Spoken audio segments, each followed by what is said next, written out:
जो है कलाम की जो ऑफलाइन टेस्ट सीरीज है आपकी राजस्थान सीईटी 10+2 लेवल की, उसके माइनर टेस्ट 1 को देख रहे थे, जिसमें 70 क्वेश्चन अपने हो चुके हैं। आज हम क्वेश्चन नंबर 71 से आगे देखेंगे जो राजस्थान के इतिहास से संबंधित है। और आज का पहला क्वेश्चन है वो है कि सवाई जयसिंह द्वितीय ने ज्योतिष यंत्रों के सिद्धांत व उपयोग पर एक पुस्तक यंत्र राज कारिका की रचना की, जिसमें 15 यंत्रों के नाम दिए गए हैं। निम्न में से किस यंत्र को पंडित जगन्नाथ ने सर्व यंत्र शिरोमणि की संज्ञा दी थी? यानी कि सबसे बड़ा यंत्र, सबसे जो है बड़ा यंत्र मतलब सबसे जो है महत्वपूर्ण यंत्र की या सर्व यंत्र शिरोमणि की जो संज्ञा दी थी किसने? पंडित जगन्नाथ ने। उसके बारे में बताना। तो यहाँ से कई चीजें आपकी क्लियर हो रही है। सबसे पहले सवाई जयसिंह द्वितीय ने जो है जो पुस्तक लिखी थी उसका नाम क्या था? यंत्र राज कारिका। कितने यंत्र थे इसमें? 15 यंत्र थे। इनमें से पंडित जगन्नाथ जो है उन्होंने सर्व यंत्र शिरोमणि की जो संज्ञा दी थी ऑप्शन नंबर 3 जयप्रकाश यंत्र को दी थी। किसको? जयप्रकाश यंत्र को दी थी। और ये जो आपका 2 अर्ध गोलाकार आकृतियों से बना है, अर्ध गोलाकार कटोरियों जैसे मान सकते हो, कटोरियों जैसा है ये, कटोरियों जैसा, ठीक है। और इसका उपयोग क्या किया जाता था? इसका उपयोग जो है आकाशीय पिंडों की स्थिति जानने के लिए, आकाशीय पिंडों की स्थिति जानने के लिए, ठीक है।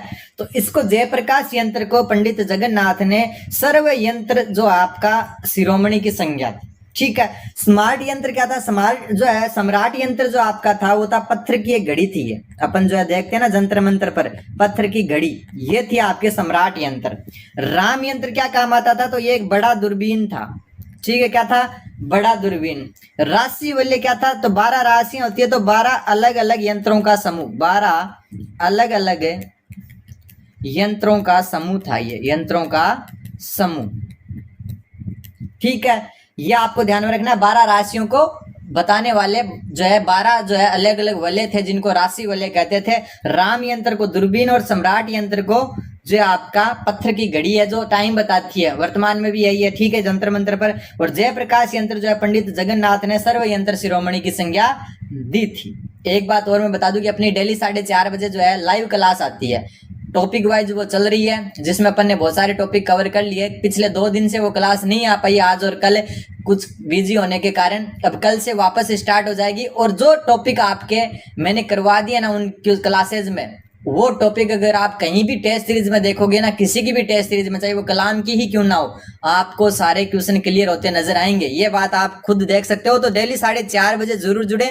और नए स्टूडेंट सब्सक्राइब कर दें, आंख बंद करके आप सब्सक्राइब कर सकते हो चैनल को, एकदम काम आने वाला चैनल रहेगा आपके। क्वेश्चन नंबर 72, आमेर शासक मानसिंह से संबंधित घटनाओं या विजयों का कालक्रम के अनुसार व्यवस्थित कीजिए। सबसे पहले डूंगरपुर विजय। डूंगरपुर विजय आपकी अप्रैल 1573 में हुई थी। कब? अप्रैल 1573 में, एक ये ध्यान में रखना है। फिर कूच बिहार विजय, कूच बिहार विजय 1592 में, ठीक है। खड़गपुर विजय जो है आपकी ये 1590 में हुई। और गिद्धौर राजा पूर्णमल पर विजय जो है आपकी 1587 से 89 ये लगातार अभियान चले थे उसके दौरान हुई थी, ठीक है। तो अब आपके सामने है कि कौन सी जो है विजय सबसे पहले आएगी। तो सबसे पहले 1973 यानी कि 1 नंबर आएगी। उसके बाद में आपकी 3 नंबर नहीं 4 नंबर, ठीक है, क्योंकि ये 87 में है। फिर आएगी 3 नंबर और फिर आएगी 2 नंबर, यानी कि 1 4 3 2 इसका उत्तर हो जाएगा। 1 4 3 2 ऑप्शन नंबर 3 उत्तर है, हो जाएगा। कलाम की टेस्ट सीरीज की जो आपके सॉल्यूशन है वो मैं आपको नॉर्मली करवाता रहूंगा, लेकिन आपको जो 4:30 बजे वाली क्लास है उसको अच्छे से देखना है। उसमें मैं आपको एकदम डिटेल से हर चीज करवाता हूँ, ठीक है। अब चलते हैं आगे। क्वेश्चन नंबर 73 नंबर क्वेश्चन क्या बोल रहा है आपका? 73 नंबर क्वेश्चन बोल रहा है कि बीकानेर के किस शासक ने शहजादा खुर्रम, शहजादा खुर्रम कौन था? तो शहजादा खुर्रम कोई और नहीं था, ये खुद शाहजहां था। कौन था? शाहजहां, ठीक है। और शाहजहां किसका पुत्र था? जहांगीर का पुत्र। किसका? जहांगीर का पुत्र। तो जहांगीर का पुत्र कौन था? खुर्रम, जिसका नाम बाद में जो है शाहजहां पड़ा। उसका जो विद्रोह हुआ था 1622 का, उसको दमन करने में महत्वपूर्ण भूमिका किसने निभाई थी? बीकानेर के किस शासक ने निभाई थी? तो इसका उत्तर हो जाएगा सूर सिंह, ठीक है। ये महाराजा राय सिंह के पुत्र थे, ध्यान में रखना। किसके? महाराजा राय सिंह के पुत्र थे। ठीक है। और इन्होंने जो आपके खुर्रम, जिसको शाहजहां कहते हैं, उसके विद्रोह को दमन करने में महत्वपूर्ण भूमिका निभाई थी। इसके अलावा दलपत सिंह के बारे में ध्यान में रख लेना, ये भी राय सिंह के ही पुत्र थे। क्या थे? राय सिंह के पुत्र थे। लेकिन पहले ये राजा बने, लेकिन मुगल विरोधी होने के कारण, मुगल विरोधी होने के कारण मुगल विरोधी होने के कारण 1 वर्ष में पद से हटा दिया, 1 वर्ष में पद से हटा दिया इसको। फिर बनाया सूर सिंह को, जिसने खुर्रम के विद्रोह का दमन किया। ठीक है। फिर अपन बात करते हैं किसकी, जो है करण सिंह की। करण सिंह के पुत्र थे 2। करण सिंह के पुत्र कौन कौन? एक नाम है पदम सिंह और दूसरे का नाम था केसरी सिंह। और पदम सिंह और केसरी सिंह को करण सिंह ने औरंगजेब का साथ देने को भेजा था। औरंगजेब का साथ दिया। औरंगजेब का साथ किसमें? मुगल उत्तराधिकारी युद्ध में। तो ये आपको ध्यान में रखना है। ठीक है। अनूप सिंह के बारे में ध्यान में जो रखना है वो मैं बता देता हूँ। अनूप सिंह जो है ना, इनको औरंगजेब ने 2 उपाधियां दी, जिसमें से एक महाराजा की उपाधि थी, महाराजा प्लस एक ध्यान में रख लेना माही मरातीब, ये उपाधियां दी। किसने? औरंगजेब ने। किसको? अनूप सिंह को। इतना आपको ध्यान में रखना है। अब चलते हैं आगे। एक बार सब्सक्राइब कर दे, देखो चैनल को सब्सक्राइब करोगे उतना जो है मेरे को थोड़ा सा कॉन्फिडेंस आएगा कि और अच्छा पढ़ाएं। डेली 4:30 बजे वाली क्लास पर एक बार जुड़ोगे तो आपको भी ये लगेगा कि हाँ यार सब्सक्राइब कर ही देते हैं। क्वेश्चन नंबर 74 है, राव मालदेव ने 1533 में हीराबाड़ी के मैदान में किस शासक को पराजित किया था? तो मालदेव कहाँ के थे? आपको पता ही है, मारवाड़ के थे, जोधपुर के। और इन्होंने जो है हीराबाड़ी का युद्ध जो 1533 में लड़ा था, उसमें नागौर के दौलत खान को क्या किया था? पराजित किया था। ठीक है। बीकानेर के जो राव जेत सिंह हैं, इनको इन्होंने साहेबा या इसी का दूसरा नाम है पाहेबा का युद्ध जो है ना, पाहेबा के युद्ध में पराजित किया था, जो आपका 1542 ईस्वी, कई जगह 41 भी मिलता है लेकिन 42 जो है इसका एग्जैक्ट डेट है। तो बीकानेर के जो जैत सिंह है, ठीक है, ये आपको ध्यान में रखना है। इसके अलावा जो राव मालदेव है, उन्होंने मेड़ता के जयमल राठौड़ को पराजित किया। जयमल राठौड़ को पराजित किया था। ठीक है। मेड़ता के बिरमदेव को नहीं, जयमल राठौड़ को। ठीक है। अब चलते हैं आगे क्वेश्चन नंबर 75 की तरफ। 75वां क्वेश्चन है, ये क्वेश्चन भी मैं करवा चुका। मतलब अगर आप 4:30 बजे वाली क्लास देखते हो तो आपको कोई भी क्वेश्चन ऐसा नहीं है जो आपको लगेगा कि नहीं करवाया हुआ है। 17वीं शताब्दी में मुगलों के विरुद्ध बने सिसोदिया राठौड़ गठबंधन, मतलब हम इसको दूसरा नाम अगर बोले तो मारवाड़ मेवाड़ गठबंधन। ठीक है। ये जो है उसके मेवाड़ शासक राज सिंह ने अजीत सिंह के निर्वाह के लिए, अजीत सिंह जो है जसवंत सिंह के पुत्र थे, बहुत छोटे थे, इसलिए दुर्गादास राठौड़ जो है उन्होंने इनका लालन पोषण किया और 30 वर्षों तक औरंगजेब और मुगलों से संघर्ष करके जो है इनको राजगद्दी दिलाई थी मारवाड़ की। ठीक है। तो निर्वाह के लिए वीर दुर्गादास राठौड़ को कौन सी जागीर प्रदान की थी? तो मेवाड़ महाराणा राज सिंह ने जो है केलवा की जागीर दी थी। क्या दी थी? केलवा की। फिर अजीत सिंह जो है 30 वर्ष के संघर्ष के बाद में अजीत सिंह बने शासक। कहाँ के शासक बने? मारवाड़ के। और फिर इन्होंने दुर्गादास राठौड़ को अजीत सिंह ने जो है आपकी 2 जागीरें दी, जिसमें डुनेरा व सिणचा थी की जागीर। ये आपको ध्यान में रखना है कि राज सिंह ने केलवा की जागीर दी, किसको? दुर्गादास राठौड़ को। लेकिन अजीत सिंह ने जो है दुर्गादास राठौड़ को डुनेरा व सिणचा की जागीर दी। बाद में ही जो है दुर्गादास राठौड़ को देश निकाला भी दिया था अजीत सिंह ने, मतलब अजीत सिंह ने जो है मारवाड़ से निष्कासित कर दिया था। क्वेश्चन नंबर 76, हल्दी घाटी युद्ध के बाद अकबर द्वारा महाराणा प्रताप के विरुद्ध भेजे गए अभियानों का सही कालक्रम बताओ। तो शहबाज खान, ये जो है प्रथम अभियान था इसका। ये अभियान अलग चीज है, और वो मनवाने के लिए भेजे थे ना टोडरमल को, मान सिंह को, वो अलग चीज है। ठीक है। शहबाज खान का प्रथम मेवाड़ अभियान ये 1577 में हुआ था, 1577 में। ठीक है। जगन्नाथ कछवा का सैन्य अभियान जो है आपका ये 1584 में, और जगन्नाथ कछवाहा जो है आपके ये अंतिम जो है अभियान था, किसके विरुद्ध? महाराणा प्रताप के विरुद्ध अंतिम अभियान। ठीक है। अब्दुल रहीम खाने खां जो है आपके, उनका सैन्य अभियान ये 1579 के अंदर भेजा था। शहबाज खान का तृतीय में, और तीन, एक चीज ध्यान में रख लेना, शहबाज खान के 3 जो है अभियान हुए थे, प्रथम, द्वितीय और तृतीय। और तृतीय जो हुआ था आपका ये दिसंबर 1578 को हुआ था, द्वितीय जो है 1578 के शुरुआत में, और प्रथम हुआ था 77 में, और अंतिम जगन्नाथ कछवाद को भेजा था। तो अब जो आपके कालक्रम सामने है, सबसे पहले 1 नंबर 77, 77 के बाद में 78 यानी कि 4 नंबर, फिर है 79 3 नंबर, और फिर है 2 नंबर, यानी कि 14 32 उत्तर हो जाएगा ऑप्शन नंबर 2। ठीक है, अब चलते हैं आगे क्वेश्चन नंबर 77 की तरफ। राणा सांगा द्वारा लड़े गए युद्धों का सही कालक्रम बताइए। बहुत अच्छा क्वेश्चन है ये भी। सबसे पहले बाड़ी का युद्ध, बाड़ी का युद्ध 1518 में हुआ, इब्राहिम लोदी के खिलाफ। ठीक है, राणा सांगा की विजय हुई, राणा सांगा की विजय हुई इसमें। ठीक है, आगे चलते हैं। बयाना की लड़ाई, बयाना की लड़ाई खानवा से 1 महीने पहले यानी कि फरवरी 1527 में हुई थी। ठीक है, और इसमें बाबर के साथ हुई थी, और इसमें भी राणा सांगा विजय हुए, सांगा की विजय।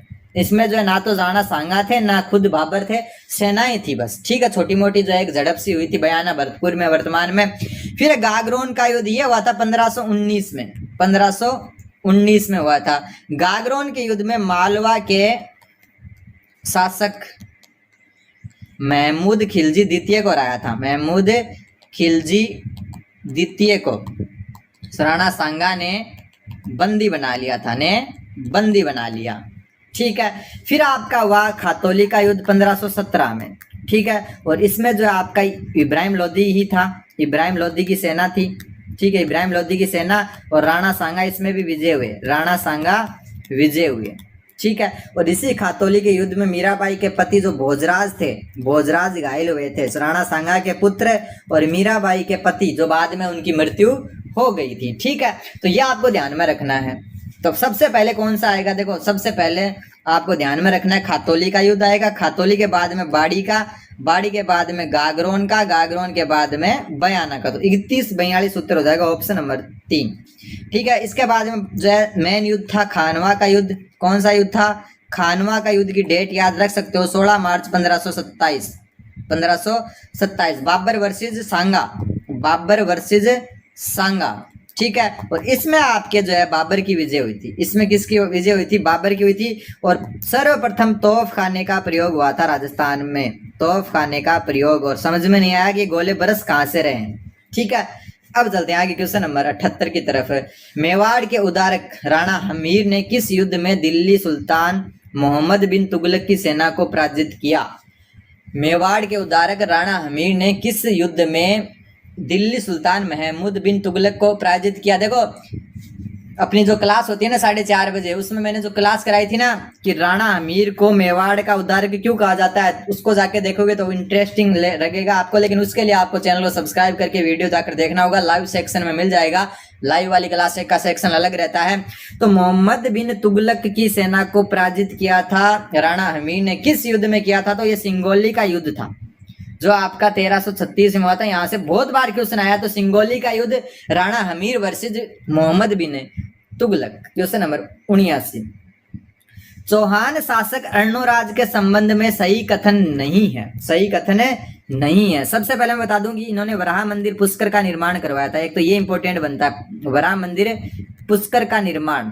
ठीक है, दूसरा आपको बताइए अन्ना सागर झील का निर्माण, ये तो बार बार पढ़ चुके अपन, इतना इंपॉर्टेंट नहीं है। लेकिन ये वराह मंदिर वाला याद रख लेना, पुष्कर में इसका निर्माण करवाया था। उसने अजमेर के निकट तरुस्कों का वध किया था, ये बात सही है।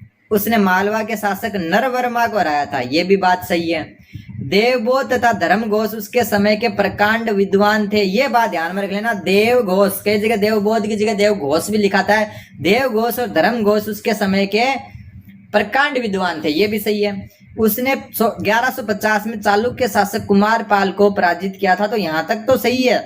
लेकिन पराजित नहीं कर पाया था। इसमें जो है अर्णोराज पराजित हुआ था। अर्णोराज क्या हुआ था?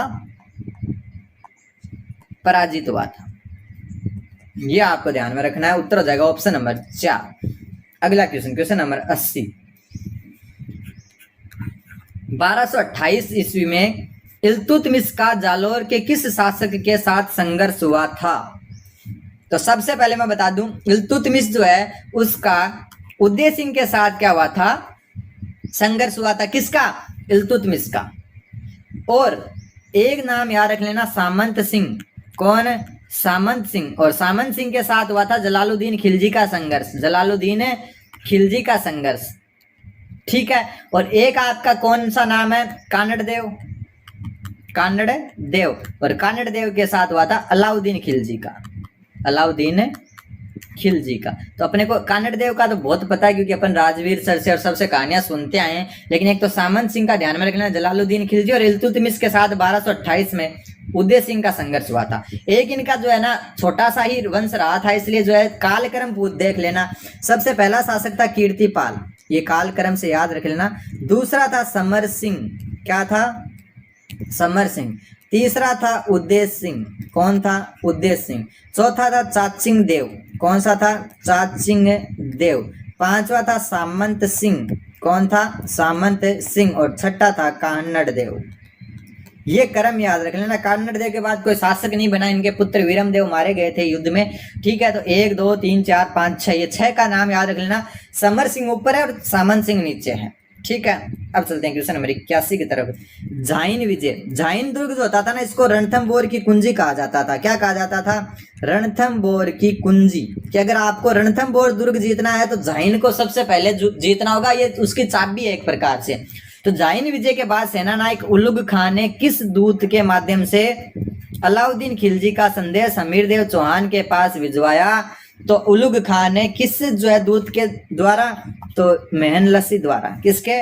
मेहनलसी के द्वारा, ठीक है। एक चीज ध्यान में रख लेना, 1301 में रणथंबोर विजय हुई थी। रणथंबोर विजय, ठीक है। और इसी दौरान आपका सेनापति एक तो उलुग खां प्लस था नुसरत खां। नुसरत खां, ये दोनों सेनापति थे। किसके? अलाउद्दीन की सेना के। जिसमें जो आपका नुसरत खां है, नुसरत खां मारा गया था। ये मारा गया था, एक ये ध्यान में रखना है। और यहाँ हुआ था प्रथम जो है साका, राजस्थान का प्रथम साका, जिसमें रंग देवी जो है आपकी, उन्होंने क्या किया था? जौहर किया था। और वो भी कौन सा जौहर? जल जौहर, ठीक है। और राणा हमीर ने क्या किया था? केसरिया किया। तो ये राजस्थान के इतिहास का प्रथम जो है वर्णित शाखा, जिसके प्रमाण मिलते हैं। Question number 82। प्रतिहार शासक मिहिर भोज प्रथम ने किस शासक को पराजित करके मालवा चक्रवर्ती की उपाधि धारण की थी? मिहिर भोज ने किस शासक को पराजित करके मालवा चक्रवर्ती की उपाधि धारण की थी? तो इसका उत्तर हो जाएगा आपका राष्ट्रकूट शासक कृष्ण द्वितीय को हराकर, ठीक है।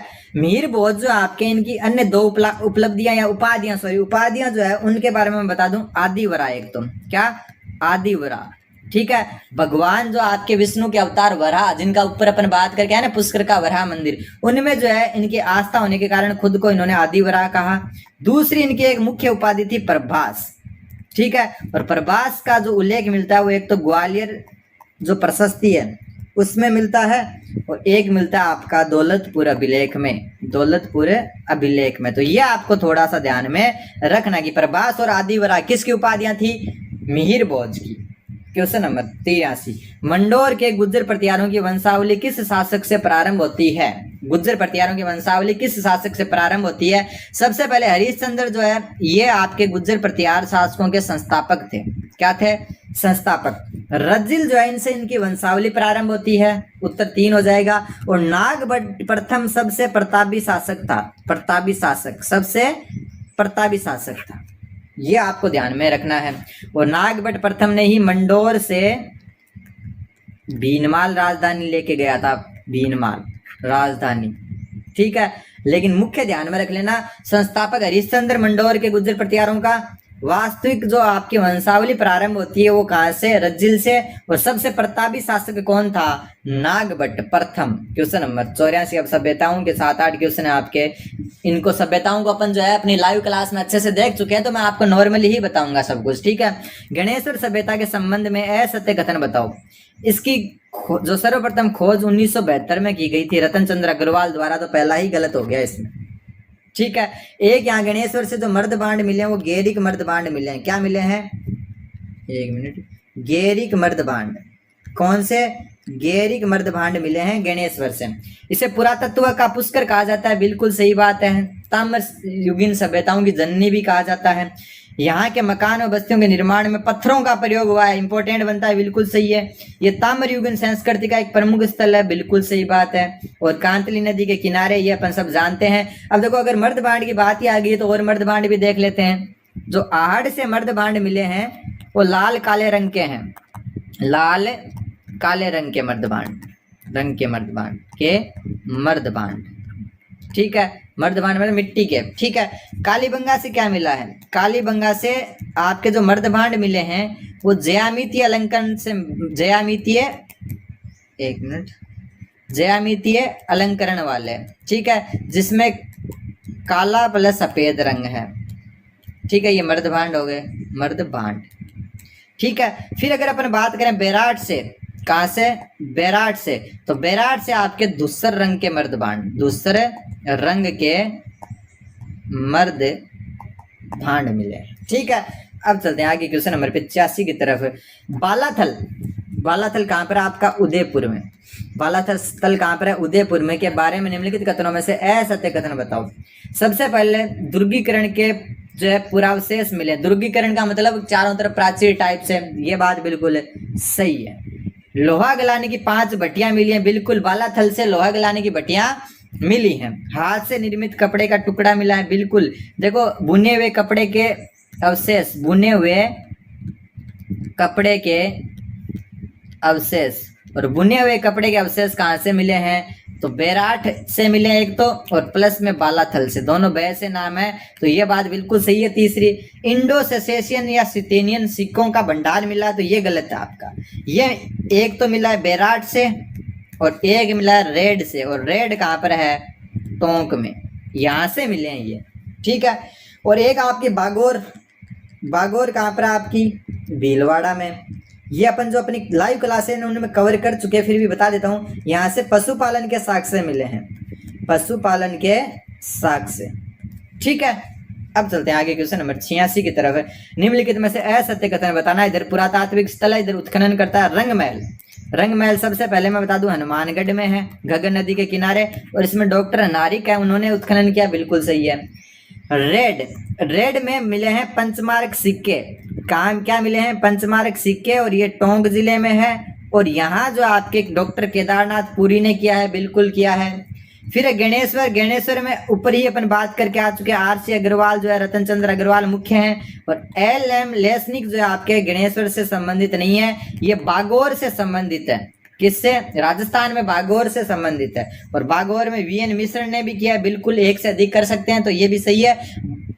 आपके एल.एम. लेसनिक है, वो बड़े जो आपके लोथल है, जो अपन सिंधु घाटी सभ्यता पढ़ते हैं ना, वहां ज्यादा है इनका योगदान। राजस्थान में सिर्फ बागौर में ही इन्होंने किया है उत्खनन। क्वेश्चन नंबर 87, और ये क्वेश्चन भी मेरा करवाया हुआ है। निम्नलिखित में से कौन सा राजस्थान की आहड़ बनास संस्कृति का प्रमुख स्थल नहीं है? हर चीज जो आपकी लाइव क्लास में कवर होती है, तो उसके लिए आपको एक बार चैनल से जुड़ना होगा, डेली 4:30 बजे क्लास देखनी होगी, और पहले की क्लासें कवर आप कर सकते हो। निम्नलिखित में से राजस्थान की आहड़ बनास संस्कृति का प्रमुख स्थल कौन सा नहीं है? तो देखो, सोती है आपका बीकानेर में, ठीक है, और आहड़ सभ्यता आपकी है उदयपुर में। अब आप खुद ही पता लगा लो कौन सा नहीं है, पहला ही नहीं है। ओजियाना भीलवाड़ा में है, और ये इससे संबंधित है, बिल्कुल है। पचमता राजसमंद में है, और ये भी बनास संस्कृति का हिस्सा है, बिल्कुल। गिलुंड राजसमंद में, और ये भी आपका जो है किसका हिस्सा है? आहड़ बनास संस्कृति का। इसके अलावा भगवानपुरा है, ठीक है, वह जाडोल है, ये सारे कहाँ पर हैं? उदयपुर में। ये भी क्या है? इसी बनास संस्कृति के हिस्से हैं। तो यहाँ ऑप्शन 1 हो जाएगा, क्योंकि 37 जो सभ्यता स्थल है वो बीकानेर में है। क्वेश्चन नंबर 88, राजस्थान का पूर्व ऐतिहासिक स्थल बागौर किस नदी के किनारे है? तो मैं बता चुका, बागौर भीलवाड़ा में। एक तो ये ध्यान में रखना है।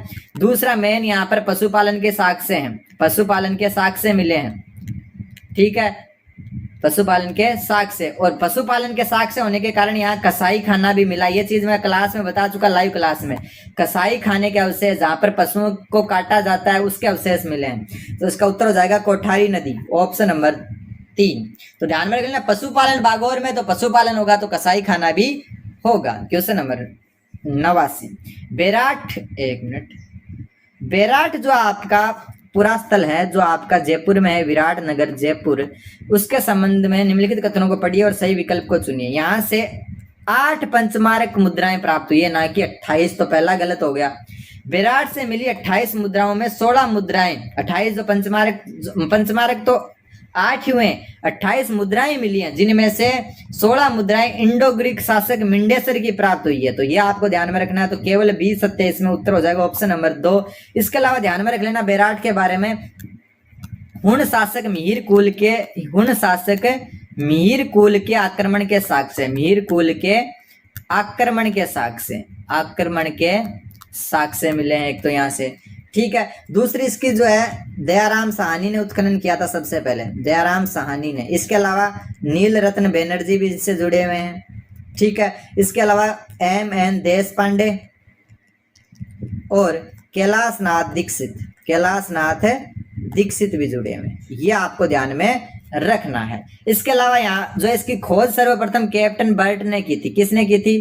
कैप्टन बर्ट ने की थी, वो भी कब? 1837 में एक रेलवे लाइन को बिछाने के दौरान। दूसरी बात आपको क्या ध्यान में रखनी है? दूसरी बात ध्यान में रखनी है कि यहाँ से संकलिपि प्राप्त हुई है। कौन सी लिपि? संकलिपि, जिसको गुप्त लिपि भी कहते हैं। और बाकी अपन डिटेल से पहले ही इसको जान चुके हैं, तो उत्तर इसका ऑप्शन बी हो जाएगा।